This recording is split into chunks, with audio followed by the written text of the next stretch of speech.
Network. It is Friday, April 17th, and I will begin as I have for the last several weeks. You are in Q2. 3 months are gone, 3.5 months are gone. And if you are not 3.5 months worth on your way to hitting your financial goal for 2026, you better get moving now. You've still got plenty of time to pull it out, but now is the time to get busy, because you don't want to call somebody like me in November and December and say, hey, Jeff, I'm dying over here. I'm not going to hit my goal. What do I do? My answer is going to be, you should have called me in April. So get busy now.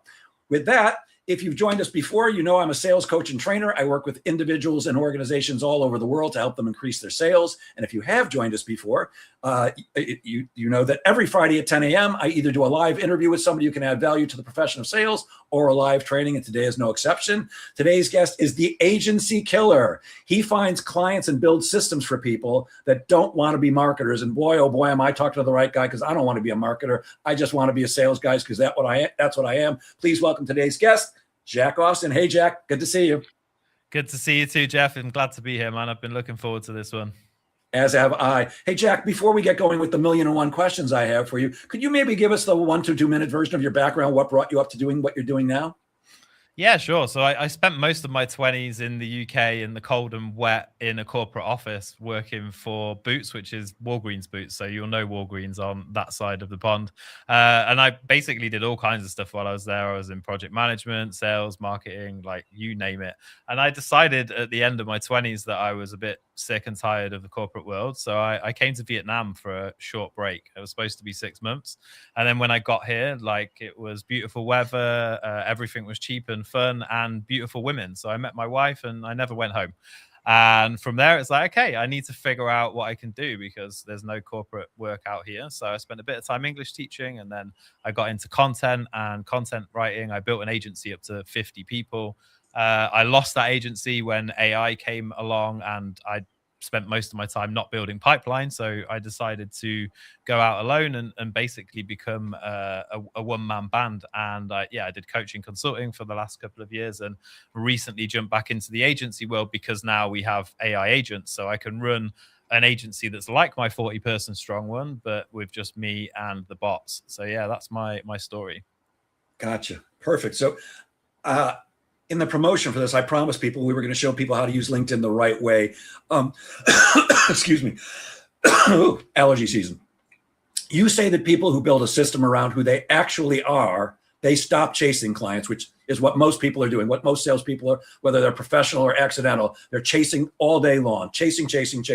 Don't salespeople always need to find new prospects?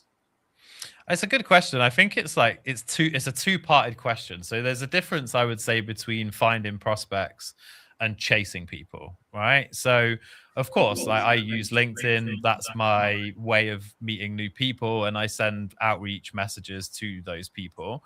But when I say chasing, I mean in that inbox, having long conversations, trying to qualify, trying to get them onto like a call, trying to get them through that call and then into, whatever two-part process you've got to then make the close. I mean all of that stuff, really, when I say not chasing and being yourself. And the other side of it, so to answer the first part of the question, is we see LinkedIn right now as a very sort of bland, safe space. Like if you scroll your feed, you will see a lot of posts that don't really have any insight. You'll see people posting steps and tips and all of these kind of things, which frankly you can get from ChatGPT, and it's personalized to you and what you do. There's no individuality in a lot of people's stuff, and they treat content as something they just do because they have to, because someone told them if they post 5 days a week, eventually they'll get clients, right? Whereas if you're brave enough to have an opinion and go on there and say, hey, this is what I really think, these are the things that irritate me, these are my enemies, these are the hills that I die on, being that individual means that people will reach out to you, start getting more inbound as well. So I do both. I do obviously prospect. I think that people who on the other side are selling, hey, just do content, just build an email list. You're never going to build an email list if you don't do outreach in 2026, right? It's just not possible. The internet is so full of people now posting all the time that if you don't go and actively start conversations with people, then you're not going to get anywhere, So what's the best way to build a list like that if it's not through posting? Yeah. question. The way I do it is I provide value to build rather than asking people for things. So the standard approach to outreach is you find people that are your target market. I don't believe in target market either, but we'll get to that later. You basically send them a connection request, and then you find something that you can either ask a question about, or you can ask them to get on a call for networking. And you notice the key about those two things: ask them a question, ask them about something you noticed, ask them about what they do and make a relevant point. All of these things are like an ask, right? You're turning up to someone you've never met, you're going into their inbox and you're asking them for stuff. Yeah. The first thing you do, it's like knocking on some random person's door and with a bowl in your hand, like, can you give me £1 or whatever? Like, we're all busy. I don't necessarily want to have to explain what I do and how I do it to some person.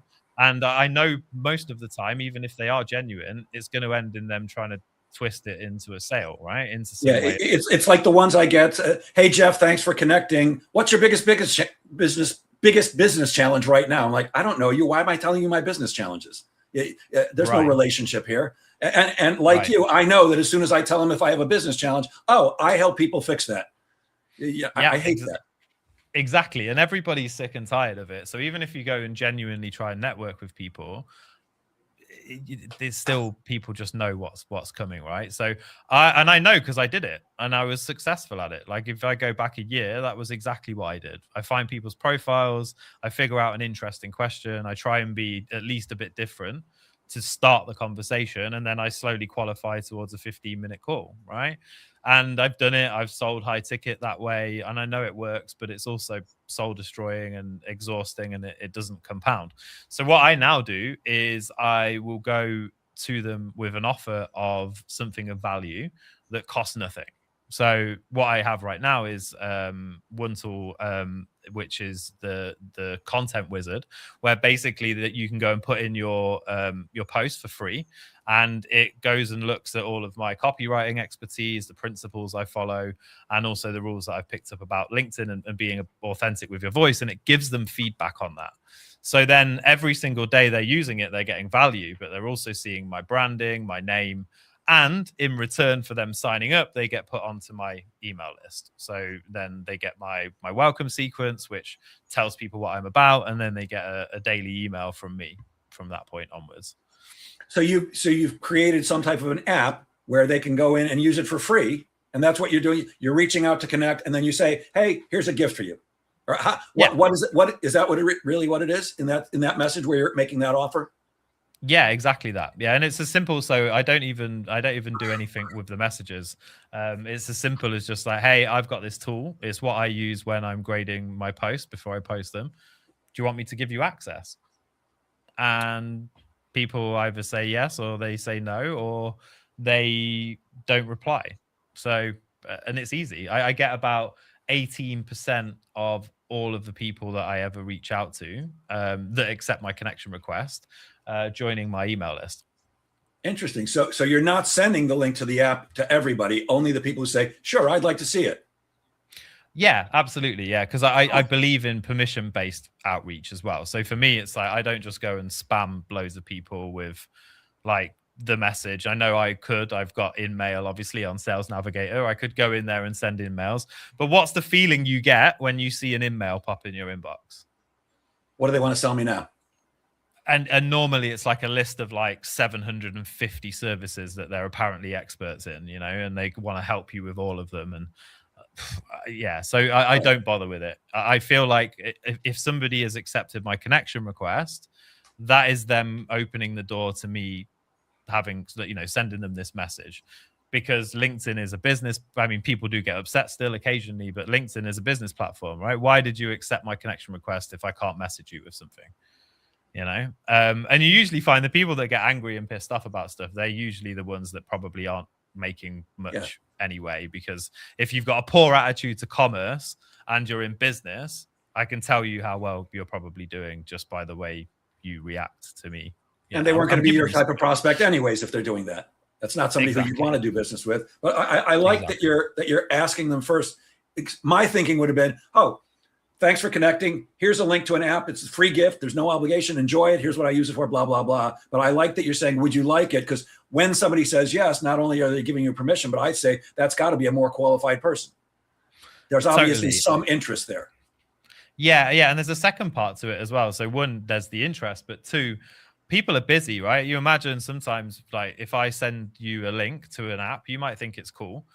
But at that point, you've just got the link to the app. If you're like sat on the toilet or like halfway through cooking lunch or just getting in the car and you see the message, you might think, oh, that's a cool app. I'll try that later. And then you forget about it.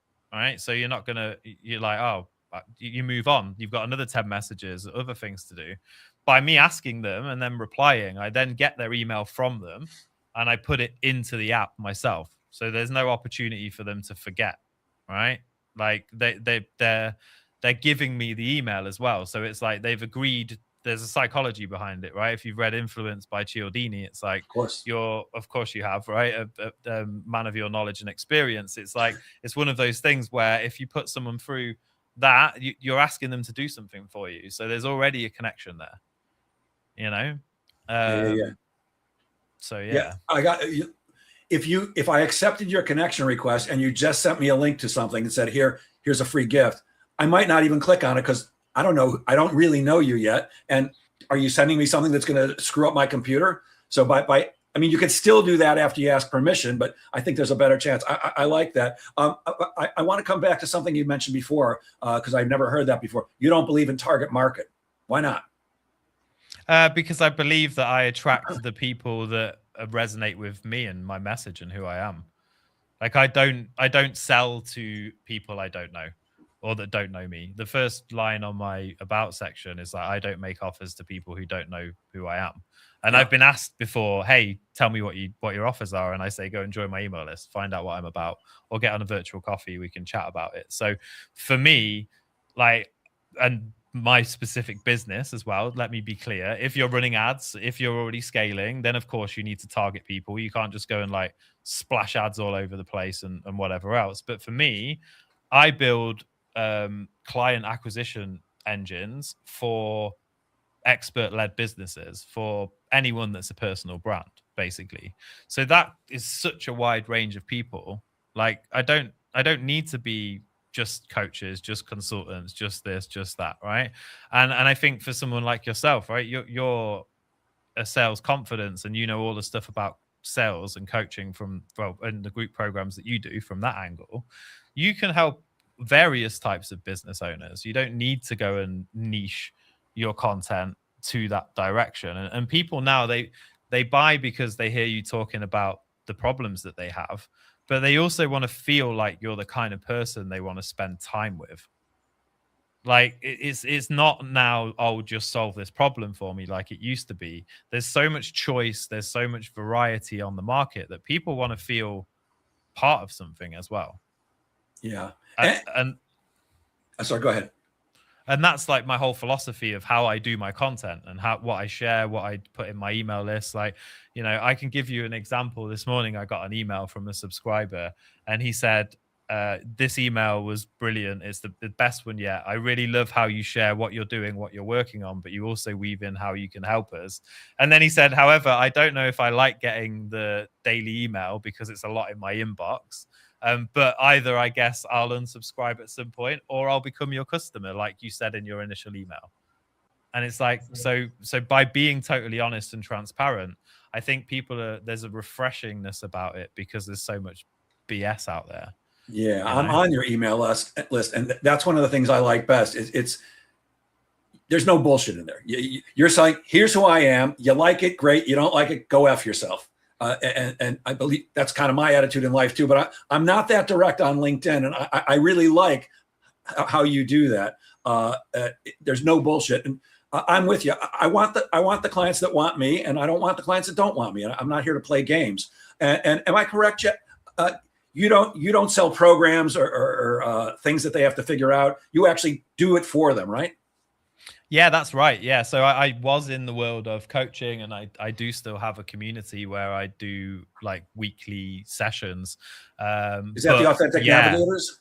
That's the Authentic Navigators, yeah, but I'm about to relaunch that so it's a consulting and people can just go and plug in my tools, and once a week we can talk about what I'm working on and how they can install stuff, what I'm doing with agents and all of that stuff. But yeah, I realize that we live in a world where people just want it done for them, right? They and it used to be prohibitively expensive because to do it for somebody, you needed to have a team of 20 people or whatever to deliver, you know, a website, to deliver an interactive lead magnet like the one I mentioned earlier, the app. Effectively, you'd need like all of these different people to do it. So you'd be going to someone and telling them, hey, you got to give me 15K a month to do this. And most personal brand-led businesses just don't have that amount of money available. But because things have changed, yeah, I can now do the whole thing. So the last offer that I just launched, the Agency Killer, is literally your landing page, your full email setup, your welcome sequence, your lead magnet, 3 weeks worth of emails, all of the leads for LinkedIn, the messages that you send to them for 4 weeks. It's like the whole thing. You just plug it in and go. That's it, basically. Delivered, done. 7 days it takes me to do.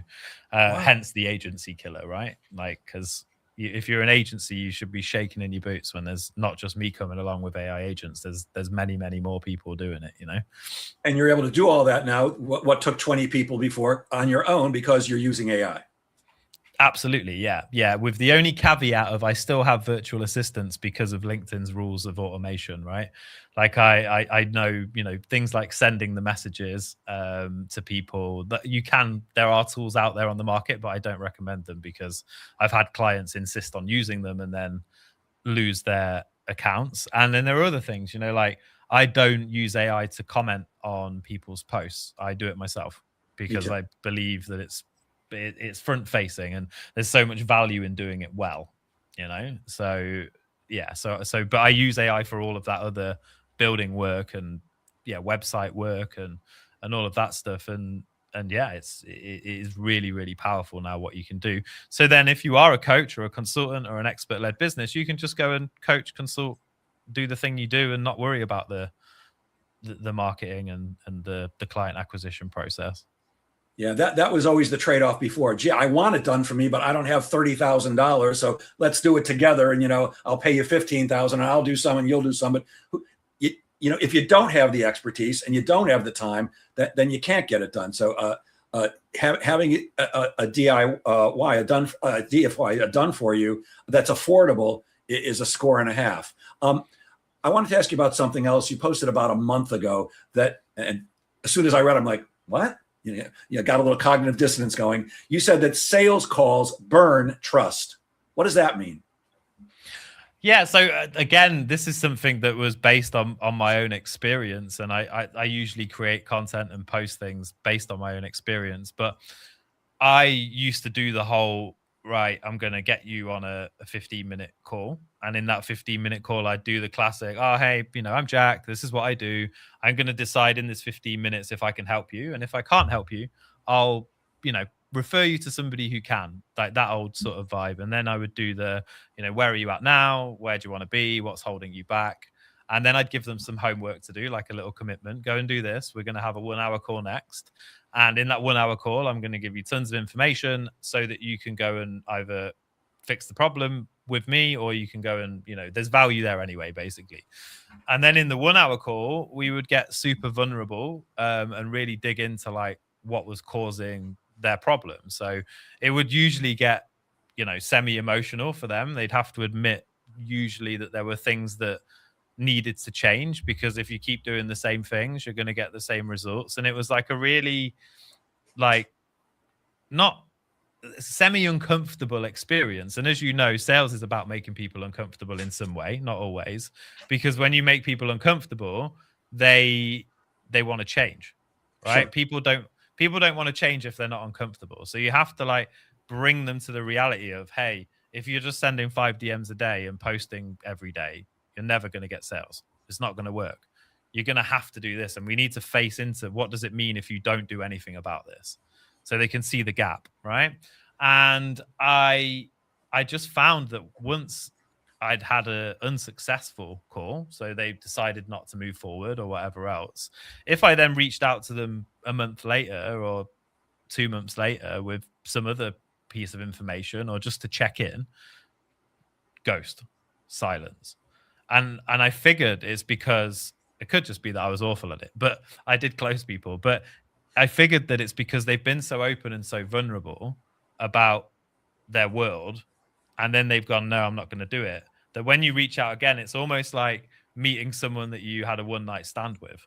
Do you know what I mean? It's like this awkwardness of like, oh, we did the thing, but we didn't do the thing.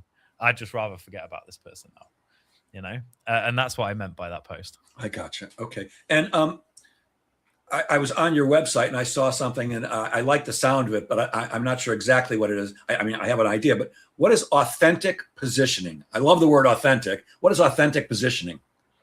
So authentic positioning is, as it says on the tin, right? Positioning yourself as you, as the person you are. Like, I think what everybody does, or not everybody, because that's a wild generalization, but if you go and scroll the LinkedIn feed, it looks like everybody's making 50 grand a month. Oh no, way more than that. Coaches are making $1 million a month. People in my industry, $1 million a month. And I'm like, really? I'm pretty good at this, and I'm not making $1 million a month. Right, exactly. So people are like putting this image out of there, and I think what happens, because I did the same thing. My tagline a year ago was, "I'll help you get to $10,000 a month on LinkedIn." The classic like lead gen bro thing to say, because I thought that I needed to be this person that was buyable, and that like, so I tried to engineer a version of me that I thought was the most buyable version, that people would come along and go, oh, that's Jack, but super buyable, right? And it does work, but it means you attract people that you don't necessarily resonate with. You do attract some people you do resonate with as well, but it just, the whole thing feels icky. And then even when you do make sales, it's like you feel, you don't even get to celebrate because you feel a bit like a fraud. It's like, oh, I just closed this $10,000 deal. That should feel awesome. And then you're like, but I had to be this. So when I say authentic positioning, it's like, it's almost when I decided, and I'm not going to swear, but I'm going to pretend I'm on the BBC, right? But when I decided, it was like a weight was lifted. It's like the whole reason I started my own business and left corporate and didn't want to work for someone else is because I didn't want to dance to someone else's tune. Yeah, I've just created a business that dances to other people's tunes, because I think that that's what people want to buy. And I think it's common with beginners, new people, new businesses, because they don't know what works. And they're like terrified of looking like they don't know what works. Yeah. So they fake it. And we have all this fake it till you make it, all of this stuff. But it's much more endearing, and it works much better to just be yourself. And also it feels much better. Right. So when I say authentic positioning, that's what I mean. It's like, I got it. The F it approach. Yeah, no, I'm with you. I have a dear friend who has an app that creates your responses to posts for you and your posts, and does all kinds of it. And it's way cool. Really excellent. Lots of people love it. And I like it too. I don't use it, but I do like it. But this gentleman, he's an expert on LinkedIn and an expert at AI. And he often posts pictures of himself that are real, and often posts pictures that are clearly AI. And I mentioned it to him the other day. I don't like the AI pictures. It's like, I actually used AI to take, I put in a picture of me that kind of looks like this, black shirt and everything. I said, make this look better and make it look great. It came out with this great picture, and I actually used it as my profile picture on AI on LinkedIn for a day. And then I looked at it, I said, you know what? I don't look like that. I have bags under my eyes. I have wrinkles. I have gray hair, and I'm not Brad Pitt. And for me, at my age and my level of success, I'm like, if you don't like me the way I am, I'm not interested. So I think what I'm saying is I'm into authentic positioning. I want to be me. I don't want to deal with people who think I'm something else. If you like wisecracking Jews from New York, I'm your guy. If not, I'm not, and that's okay. I don't need everybody to love me. I'm looking to attract the right audience. Like, is that what you're talking about here? Totally, yeah. And I agree with you totally on the AI photography thing. I used to use them all the time. My profile picture was one for ages because I just didn't have a chance to take a decent photo for ages. And then I was like, well, people are attracted to a version of you that's not real. So I use AI now if I'm making an obvious meme. like Yeah, putting yeah. my face on some crazy meme or something. Yes. But the rest of the time, I think it's like video, right? You know, we have these video AI avatars. Why? Just don't. What's the point? You know, you might as well like be yourself. If you really don't like to do video, don't do video. Like, this is the other thing, is we're all told, oh, you have to do this, you have to do content, you have to do. No, like, if you really don't like doing it that way, just do it your own way. It's like you're gonna get much.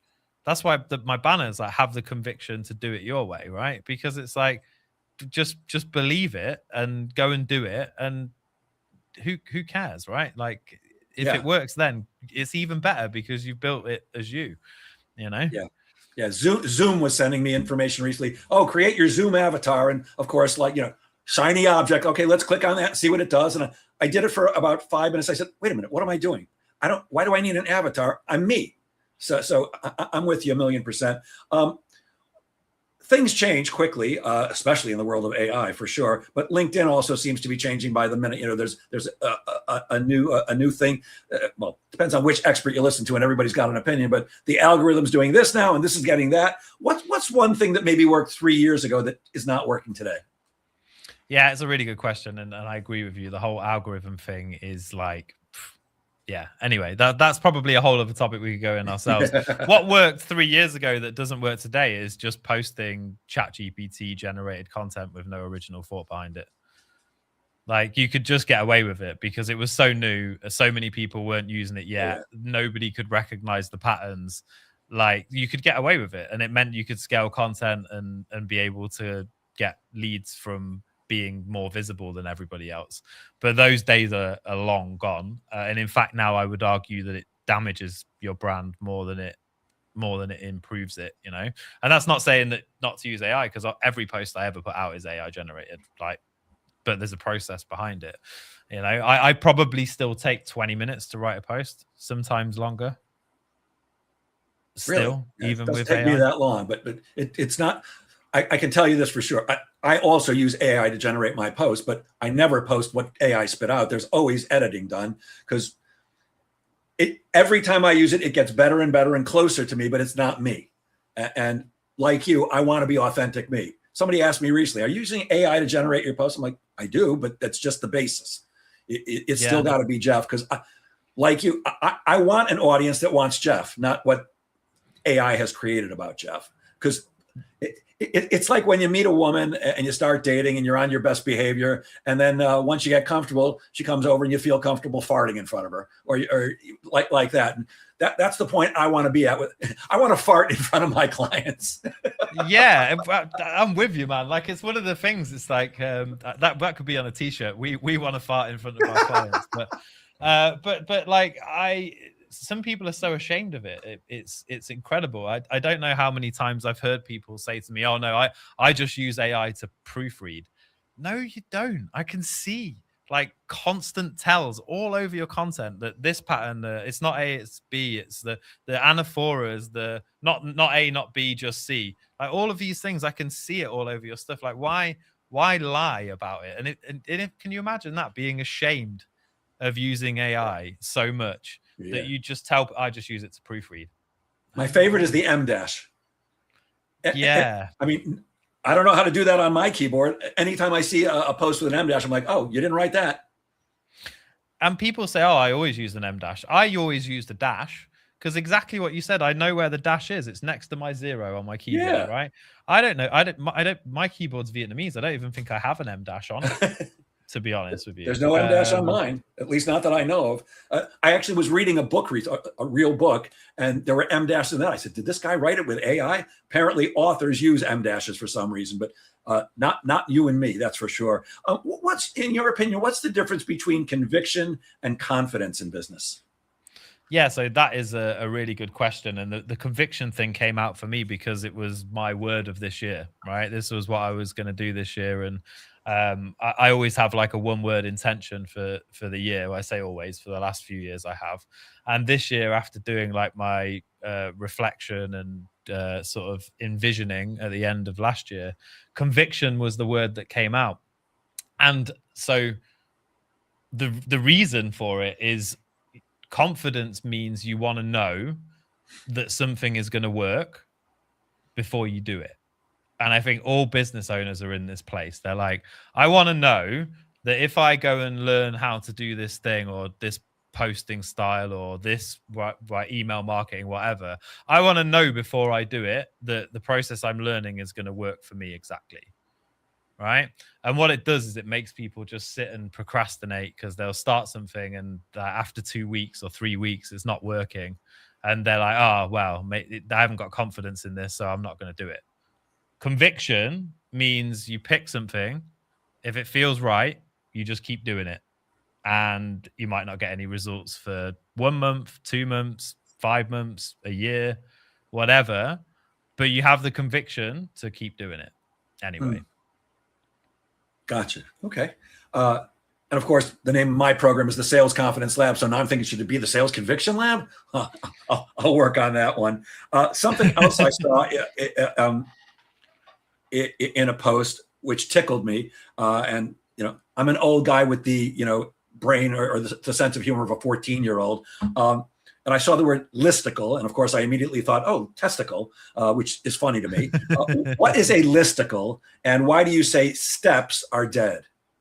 So yeah, listicles. They're like a classic thing from all kinds of social media, videos, whatever else. So your listicle is the format where it's like, okay, I'm going to show you the 5 ways to do this. Oh. Step 1, this. Step 2, this. Step 3, this. And on YouTube, they still work really, really well because it's a video format. But in text, it's like, if you tell me the 5 ways that I could improve my sales in a post, Jeff, in the nicest possible way, I can go and put all of my business information into Claude or ChatGPT and ask it the 5 best ways to improve my sales. And it's going to give me a far better answer than you can because it knows me, right? And it knows my business. What it can't do, if you write a post about your insights of doing something, physically going through the process of doing something, I can't get that from ChatGPT. So my point is, if you're posting, it should be insights and people learn from the insight, not from here's 5 ways to do this. Like, gotcha. That thing never sleeps. I can go there any time of day and ask it anything, So, gotcha. Okay, so now I know what a listicle is, but I'm still going to giggle about it. Yeah, it does sound like testicle. I'll give you that. What are some of the first signs that your LinkedIn is killing your pipeline? Because some people can fill their pipeline with LinkedIn, but a lot of times they're just dying and they don't even realize it. What are some of the signs we should look for to know that LinkedIn is killing your pipeline? Yeah. So if you're not getting anyone trying to connect with you other than people that are trying to sell you stuff, that's a big one. If the same people are the only people that are ever engaging or getting like commenting on your posts, like that's another sign. And if it feels like you're in that sort of, you're doing it, but you don't know why you're doing it, you've got no end goal, there's no reason for doing it. So for example, everything I do on any social is always to get an email address.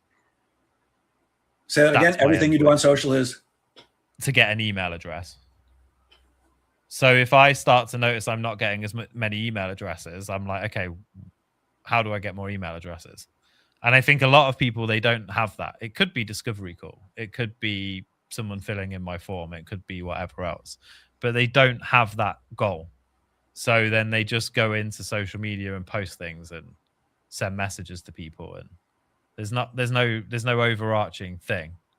And the symptoms of that are like, nothing happens really because you're not set an intention. You've not put a fence or a framework up to be able to work inside. So, and I've never been diagnosed with ADHD, and I know it's like the most popular thing ever to say I've got ADHD or whatever right now. So, but I do have a brain that likes to be stimulated by various different things. Like I like to try this thing and build this thing, and I'm going to build this community or whatever else. And I used to think that I had to stop that as a business owner. And it was only when I realized, okay, one question I ask before I do something, is this going to result in me getting more email addresses? And if the answer to that question is yes, it can be me making my silly, funny videos that I make and dressing up as my mum.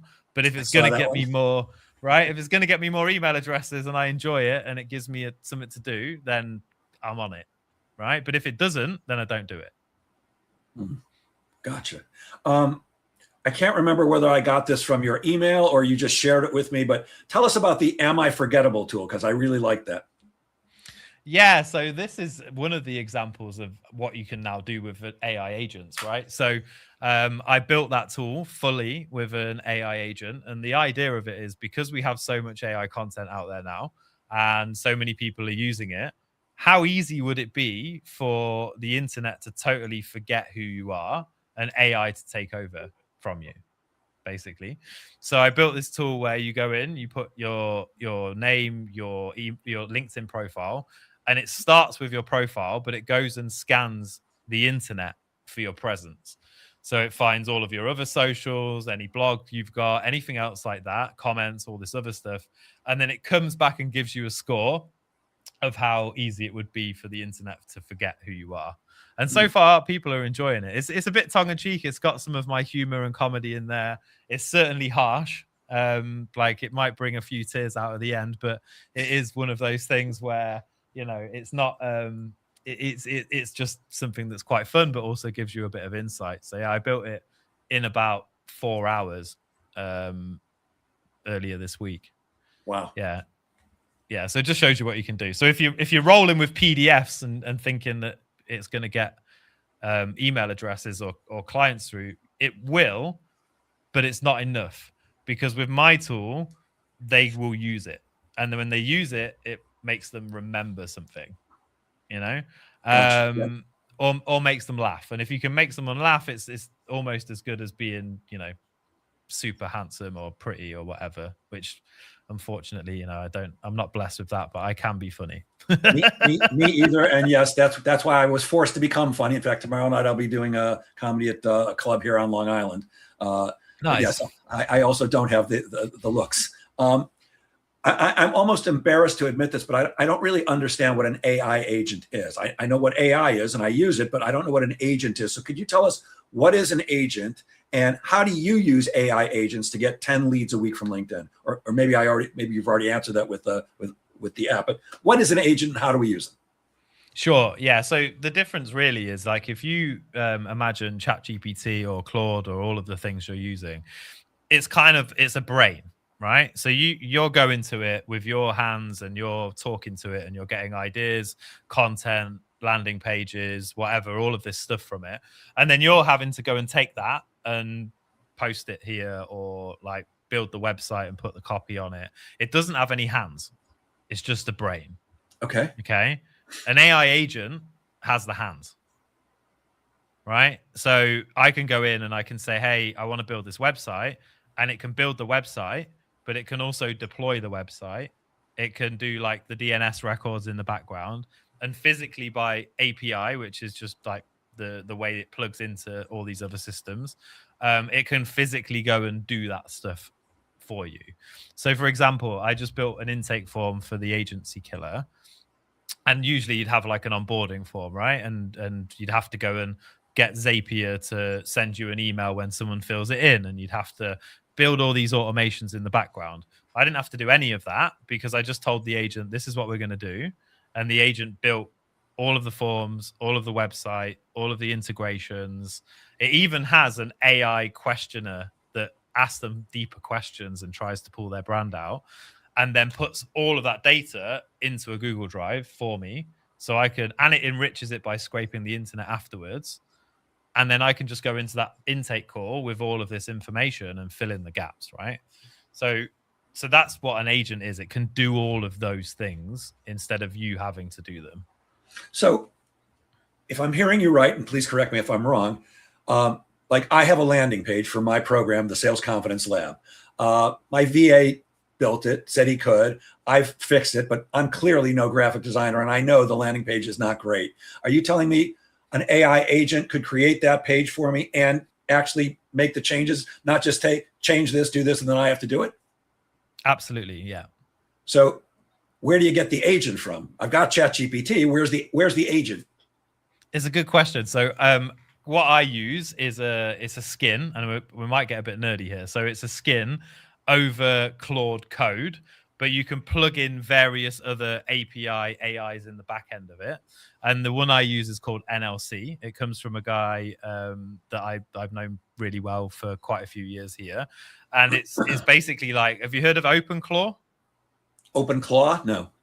So OpenClaw is like this new AI agent that they built that has all these connectivity capabilities. It's like the logic from that built into a custom Claude code session to give a front end where I can just type prompts and then it goes and does other stuff. So I don't go. I use ChatGPT, so I don't go into ChatGPT and say, "Where's the agent?" An AI agent is something else you have to besides ChatGPT or beside. Okay. It's a whole new world, but it is coming because the guy who created OpenClaw is now in bed with ChatGPT with OpenAI. So there will be stuff coming into the platform itself where you can start doing some of these things. And you might have noticed it already. I don't know if you ever use Claude, and I think ChatGPT does the same. But you remember you used to ask it a question and it would just give you an answer. Now it does steps. Yes. Right. So you ask it a question, it's like, oh, I'm just going to go and check this first. And now I'm going to check this. And then I'm going to check this. And it does more things. Would you like me to do this? Would you like me to do that? Yeah. That's agentic then, because it's going and checking stuff and doing stuff and whatever else. Now it can't connect to things because it's not built in. But what I have, I can literally connect to anything. I can open browsers. I can. And there's also a thing now called Claude Cowork, which sits on your desktop. It's like a desktop version of Claude. If you have a Claude account, you can use that for free. I have it go and use my programs on my computer. So like I have Dialpad, for example, for calling customers for one of my clients. So I get it to look at a spreadsheet, find the phone number, take my text message, personalize it, send the text message, go back and update the sheet.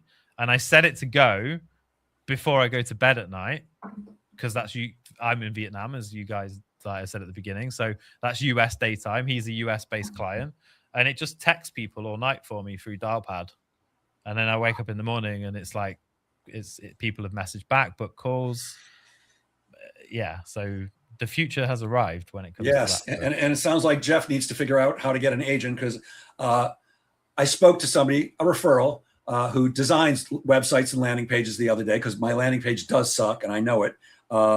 And she's going to come back with a proposal for me. And I suspect she's going to want like $15,000 or $20,000. And I'm guessing that an AI agent would be a little bit less expensive and may be able to do as good a job. Yeah. And I mean, that's literally what I do for clients as well. So I build pages as part of my offer. So you build agents for people. Oh, got it. Yeah. Yeah. So I build agents and I build pages and the whole thing. So gotcha. Yeah. You recently wrote an article titled "I Was Wrong About Who AI Comes For." Who is AI coming for, and what did you get wrong? Yeah, a really good question, and it's something that hit me in one of my reflections. I try and think a lot about what's happened in a day and whatnot, and it's coming for the knowledge worker. And it kind of terrifies me as much as it excites me with the world of AI, because we're going to go through this transition period. So when I was a kid, my dad used to say, he was like a big gardener, right? So he used to grow lots of vegetables and fruit and stuff. And he used to bring in like the dinner, and it would always be meat and a couple of veg and stuff. Like, and anyway, he'd go, "Hey son, you know those carrots?" He's like, "They don't even know they're dead yet." Right. And that's what he used to tell me, because they'd just been dug out of the ground. And that's where we're at with a lot of industries right now. Like people are sleepwalking into something that they don't even know they're dead yet. So when I say knowledge workers, there's two sides of it. A lot of coaches are mostly information givers and accountability, right? A lot of them. So there's no real depth to a lot of coaches, the sort of middle average. All of those people are already going to be, they're already obsolete. They just don't know it yet, right? And then there's the second part of that, which is like, if you're a business of say $5 to $100 million, the business owner knows already that most of the higher and middle level management is not going to be needed pretty soon, because as I just said, right, we've got hands on AI now. It can do all of these things. So the problem, particularly in there, because with coaches it's different because they are business owners, so they have a bit of that on them. A lot of these people, they're used to working like a 9 to 5, Monday to Friday. Friday night comes around, they go out for a meal, maybe have a few beers, like they go and play golf at the weekends, take their kids horse riding, whatever else, right? They're so used to just being fed and doing a good job and being fed by this machine that what's going to happen is that they're going to start losing their jobs, and we're seeing it already. There's like thousands of jobs being lost already. Really hard to even get new jobs. But they'll think, oh, do you know what? It's just a blip. In 6 months, things will be fine. So they won't spend their weekends starting their own business and becoming their own thing. They won't learn about AI. They won't learn about agents. They'll just think this will change. Times are going to change back. And then after 6 months, things are going to get tight. And then it's, oh, maybe I'll only play golf once a month. You know, horse riding's going to have to stop. And then after that, like, they still don't get a job after a year. It's like, hey, we're going to have to sell the car, tighten our belts, get more in debt, whatever. And then it's like, what happens? People get really like social unrest, blame the government, blame big tech companies. And still by then it's too late to go and start learning it, go out on your own, become your own business. So that was what I wrote. And it sounds terrible, right? And I hope that after that, we end up in a position where humans can start digging into the deeper questions of like, why are we here? You know, what's the point of it? What's the universe the answer to? What question, right? All of that stuff. But in the interim, there's going to be like 5 years where governments aren't ready for this, people aren't ready for this, and what's going to happen, right? So that was what I meant, which is kind of really deep and philosophical. But... Yes, it is. And of course, if you're a science fiction fan, you know that the answer to the universe is 42. Of course. Yeah, absolutely. Yeah. I thought you might get that one. Okay, good. Now, when I'm researching people to put these interviews together, I look for stuff that's going to be valuable to the audience, but I also look for stuff that tickles me. And I read one of your posts recently that did tickle me. You were recently delighted about a roof like a roof on top of a house of ruined towels. Why did that delight you? And how did your towels get on the roof? I love this question as well. And it's again, it's content, right? Sometimes I just post random stuff that comes to mind. It was great. Yeah, so the way most houses work in Vietnam, like I live in a villa, and on the roof there's like it's a whole tiled area where you can go, and there's plants and the washing machine's up there and the water tank and all that stuff. So we do our washing on the roof. And when my mother-in-law was here, she must have helpfully gone and done a wash, but she doesn't use the dryer, right? She's like Vietnamese, used to just hanging stuff out, like, you know, doing manual stuff. She doesn't use the dishwasher either, for example. She washes stuff by hand. So I don't trust that thing. I'm not going to use it. So she'd gone and hung up all the washing around the corner. And I was out there, like, this is 2 months after she was last here, the other day. And obviously in Vietnam, it's like 35 degrees. So nearly in the 90s every day, close to 100. So these towels are like bleached and rock solid. And, you know, they're just like hard to get out. And as I was pulling them off, I was like super happy because I remembered the story of when I first went to university. My mum said, "Oh, take some towels with you, son." And I was like, "Oh, I'll take the old ones. I really love them because they dry you. They don't just move the water around like the new towels." She was like, "Yeah, sure, take them. I'll buy some new ones." And 4 days later, my dad phones me up raging, just like, "Next time you come home, make sure you bring some of those old towels." He's like, "I can't stand these new ones. They just move the water around." He's like, "I'd start drying my head, and by the time I get to my arse, it's, you know, it's wetter than my head again." So that was the towel story. Yeah. It tickled me because it was such a great story, and the timing was perfect because, like your father, and I think you, I don't like the new towels because they're too soft and they don't absorb water. I don't want a towel that's going to rub my skin off, but I like a rough towel that's going to absorb the water. And just last weekend, I went to the local mall to buy new towels because my old towels, which did absorb water, were kind of falling apart. You know, it gets to the point where, you know, where I'm rubbing them across my back and the towel's ripping, and I'm like, okay, it's time to buy some new towels. And boy, I spent a long time in Macy's, which is a store here, feeling all, no, that the water's going to run right out. Oh, that one's rough enough. Good. I did buy a bunch of them, and I'm already unhappy because they're not as rough as I hoped that they would be. I'm hoping that as I walk, I might need to lay them out on my roof maybe and get them crispy. Maybe that's a post-COVID business opportunity, you know, the rough towel company.